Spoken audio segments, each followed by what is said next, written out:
जो लोग भगवा वस्त्र पहनकर आतंकवाद करते थे, जिन्होंने बम लगाए थे, जिन्होंने मारा था लोगों को।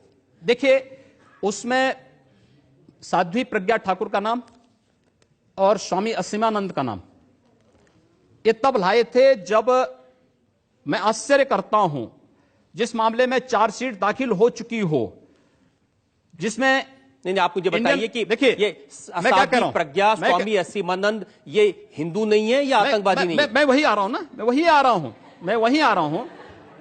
आ रहा हूं जिसमें इंडियन मुजाहिदीन के आतंकवादी पहले बंद थे, 3 सालों तक वे बंद रहते हैं, और अचानक सरकार परिवर्तन होती है, चार्जशीट वापस लेकर के, और फिर प्रज्ञा ठाकुर को और उसके बाद असीमानंद को उसमें जेल के अंदर बंद कर दिया जाता है।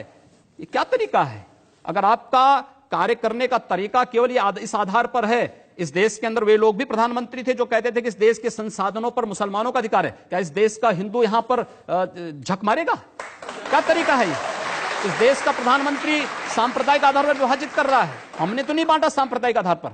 सांप्रदायिक आधार पर आप घोषणा करते हैं कि इस देश में कब्रिस्तान के लिए आप बजट का प्रावधान करते हैं। उत्तर प्रदेश में लोग बिजली के लिए मर रहे हैं, सड़कें खराब हैं, बुनियादी सुविधाओं के अभाव में, स्वास्थ्य सुविधा के अभाव में लोग मर रहे हैं, लेकिन वहां पर उनके लिए वो सुविधाएं नहीं, लेकिन कब्रिस्तान के लिए 300 करोड़ रुपए हर साल आवंटित हो जाएंगे। क्या तरीका है? अब हम लोग नहीं आवंटित। अच्छा, आप बताइए क्या तरीका है?